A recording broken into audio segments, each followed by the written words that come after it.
ሰላም ሰላም የተወደዳችሁ ቤተሰቦች እንግዲህ ዛሬ አንድ ተማሪ ስለጠየቀኝ ዛሬ አንድ ቪዲዮ ሰራላችኋለሁ። ይሄ ቪዲዮ የሚያጠነጥነው ስለምንድነው ሞክሸ ፊደላት ስለምንላቸው ነው የሚሆነው ማለት ነው። ሞክሸ ፊደላት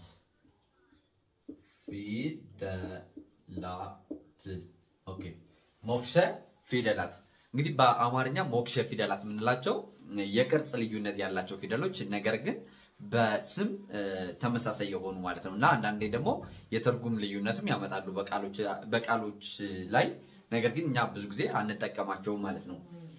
ስለዚህ ዛሬ እነሱ ሙሉ እናያለን ማለት ነው። የመጀመሪያው ሀ ነች። ሀ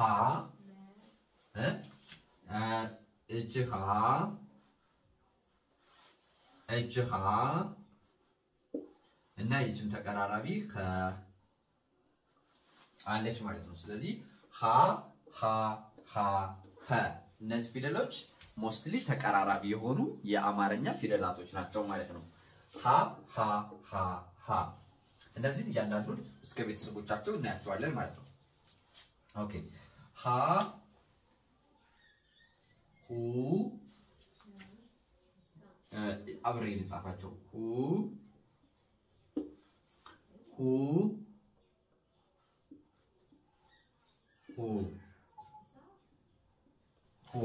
ስለዚህ እንላለን ሁ እንላለን ማለት ነው። ከዛ ሂ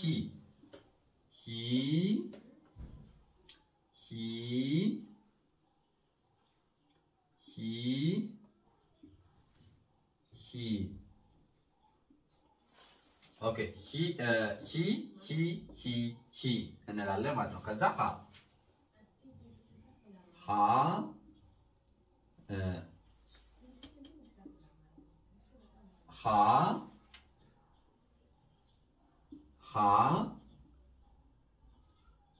ሀ እንላለን ማለት ነው። ከዛ ሄ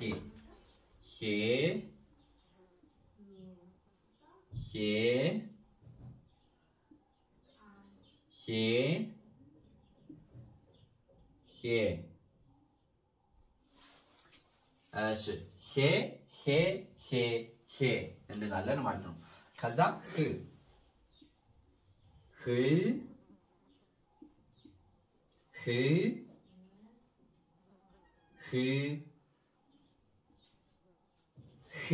እንላለን ማለት ነው። ከዛ ሆ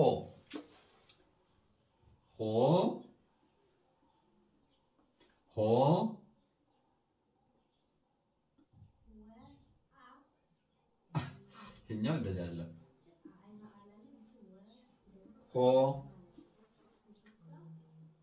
ሆ እንላለን ማለት ነው። ስለዚህ ሁሉንም የሀ ቤቶች የጻፍነው አራት የሀ ቤቶች አሉን ማለት ነው። አሁን በእነዚህ እንግዲህ ከታሪክ አንፃር የእነዚህ የአማርኛ ፊደሎች አብዛኞቹ ከግዕዝ የመጡ ናቸውና ግዕዝ ቋንቋ ደግሞ የራሱ ነው የቀረጻቸው እነዚህ ፊደሎች። ስለዚህ እነዚህ አሁን በግዕዝ በዋናው ቋንቋ የተለያየ ትርጉም ያላቸው ፊደላቶች ናቸው። ለተለያየ ቃል ነው የምንጠቀማቸው ማለት ነው። ለምሳሌ ሀሌታ ውሃና እቺ ሀሌታ ውሃ ትባላለች፣ እቺ ሐመር ውሃ ትባላለች፣ ይቺ ብዙሃን ውሃ ትባላለች፣ ይቺ ነው የምትባለው ያው የራሷ ስም አላት። ስለዚህ እነዚህ ለተለያየ ዓላማ ነው። ለምሳሌ ሀሌታ ሲባል ሀሌታ ብላችሁ ስትጽፉ በሃን በዚህ በሁሉንም መጠቀም አትችሉ። ሀሌታ ሀሌ ብላችሁ ስትጽፉ በዚህ ነው። ሃሌሉያ ምናምን ይያል ሲባል በዚህ ነው ማለት ነው። ሐመር ውሃ ደግሞ ሐመር ሲባል በሌላ ይጻፍ በዚህ ነው። ሐመር በዚህ ነው የሚጻፈው። አያችሁ ለራሳቸው ነው የራሳቸው ትርጉም አላቸው። ግን ከግዕዝ ወደ አማርኛ ስናመጣቸው የድምጹ መመሳሰል ስላለ አብዛኞቹ ከግዕዝ ያመጣናቸው ቃሎች ካልሆኑ በቀር እንዲሁ እንደፈለግን እንጠቀማቸዋለን። ያው ብዙ ሰውም ትኩረት አይሰጣቸውም እንጂ ለዚህ ዓላማ ነው ማለት ነው ልዩነታቸው። ይሄኛው ለምሳሌ ብዙሃን ስንል መገናኛ ብዙሃን ስንል ለምሳሌ ብዙሃን እንደዚህ ነው የምንጽፈው አይደል? ብዙሃን። ስለዚህ ሀሌታ ውሃ ወይ እንትን ብዙሃን ውሃ እንላታለን። ሌላኛው ኃይለ ሥላሴ ስንል ራሱ በዚህ ቻሉ የምንጽፈው ማለት ነው። ሌላኛው ይሄ የራሱ ነው። ለምሳሌ ሄደ ለማለት እንጠቀምበታለን። ሄደ ሄደ ወይም ደግሞ ሁለት አሁን ለምሳሌ ሁለት ማለት ትችላላችሁ በነገራችን ላይ በዚህ ሁለት ብላችሁ በዚህኛው መጻፍ ትችላላችሁና ለዚህ ዓላማ የምንጠቀማቸው የፊደል አይነቶች ናቸውና አብዛኞቹ ሞክሼ ፊደላቶች ያው የራሳቸው ታሪክ አላቸው ግን አማርኛ እንዳጋጣሚ ነው ትኩረት አይሰጣቸውምና ዝም ብላችሁ እንዲሁ ፊደሉን ከለያችሁት እንደፈለገ ብትጠቀሙ ይሄን ያህል ትልቅ ተጽዕኖ አይፈጥርባችሁም ማለት ነው ነገር ግን በዋናነት ግን ስራ መሰረታቸው ግን ልዩነት እንዳላቸው ግን ታሳቢ ማድረግ ይኖርብናል ማለት ነው ሌላኛው ሁለቱ ሰ ናቸው ሰ ኖ ችኛይቱ ሰ እንደዚህ ነች ሰ ሁለት ሰ ይኖረናል ማለት ነው ሰ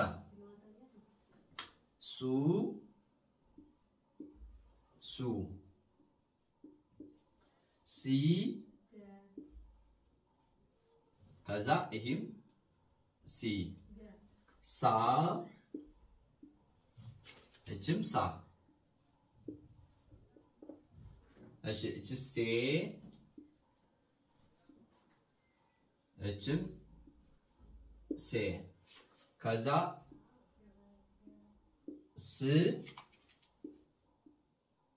እችም ስ ከዛ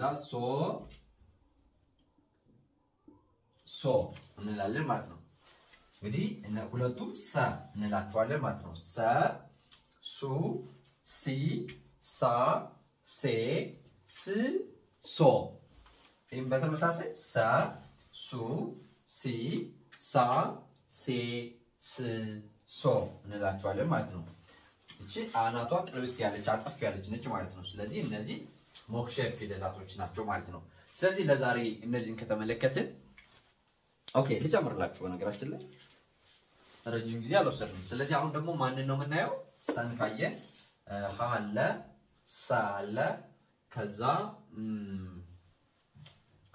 ማን ነው የሚከተለው አ ነው የሚከተለን ማለት ነው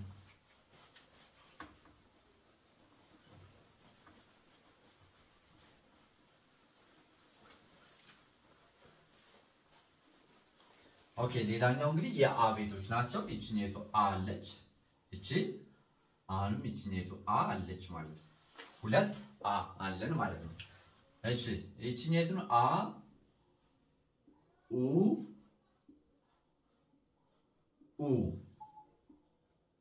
ኢ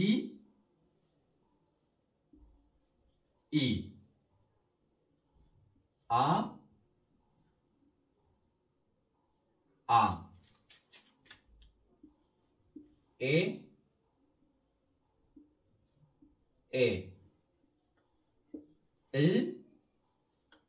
ኤ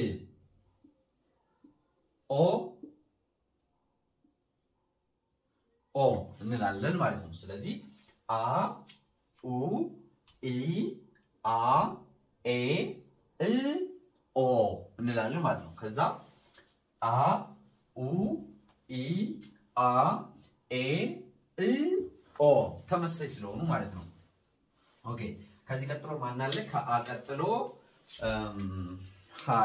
አለ ከዛ ደግሞ ጸ አለ ማለት ነው ጸ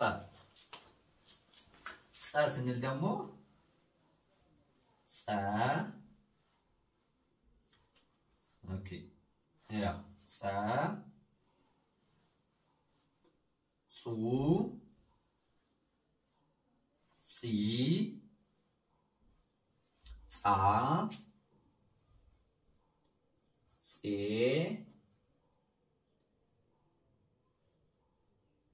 ጽ ጾ እናደርጋለን ማለት ነው ጾ ታስቸግራለች በነገራችን ላይ ያው እንዲህ ታረጉና ቆይ ያው እንዲህ አደርጋለሁ ከዛ እንደዚህ አደርጋታለሁ ኦኬ እዚህ ታረጋላችሁ ማለት ነው ጾ ጸ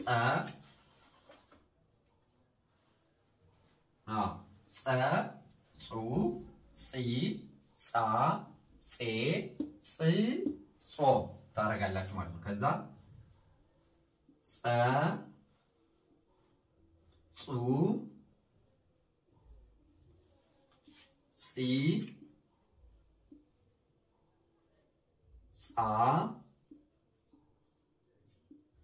ጼ ጽ ጾ ታረጋላችሁ ማለት ነው።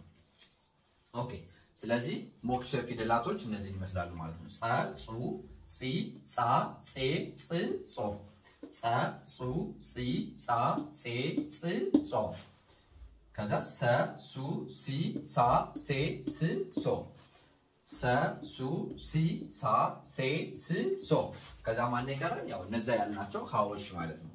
እነሃ ናቸው ይቀሩን ማለት ነው። ስለዚህ በአማርኛ ተመሳሳይ ድምጽ ያላቸው ግን የተለያየ ቅርጽ እንደዚህ ቅርጻቸው ሁለት ድምጻቸው ግን ተመሳሳይ የሆኑ ፊደሎች እነዚህን ይመስላሉ ማለት ነው። ምናልባት የጻፍኩት ካለ አንዴ ሙሉውን ልጻፍላችሁ ማለት አንዳንደኛ ፊደሎች ሀ ለ ሀ መ ሰ ረ ሰ ሸ ቀ በ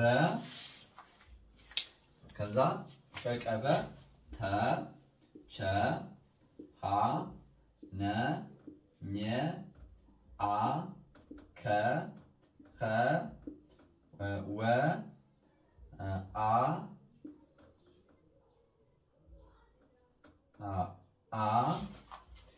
ከዛ አዘ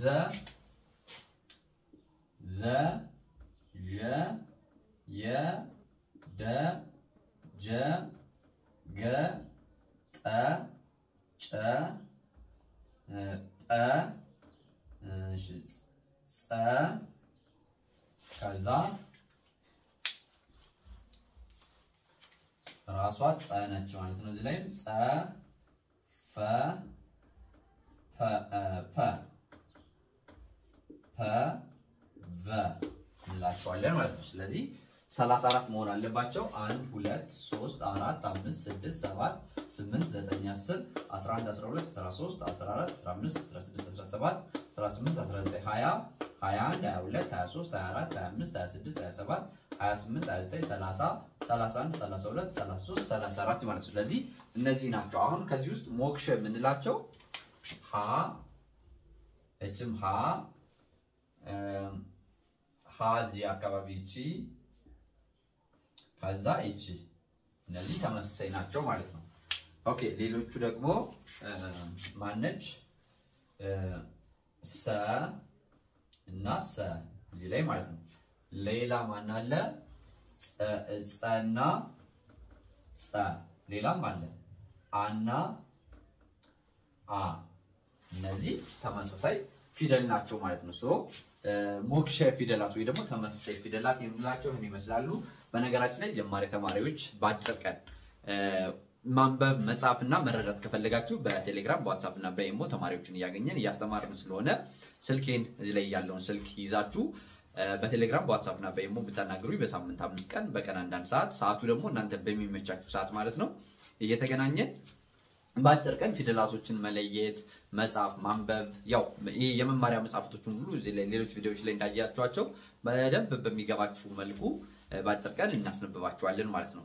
ስለዚህ ለዛሬ የነበረን ቆይታ ይሄን ይመስላል። ለነገ ደግሞ ሐሳብ አስተያየታችሁን ኮሜንት ላይ ማስቀመጥ ትችላላችሁ። ሰላማችሁ በያላችሁበት ይብዛልኝ። ሰላም፣ ፍቅር፣ ጤና ለሀገራችን። ይህ የእናንተው ምርጥ ፋኖስ ኢትዮጵያ ነው።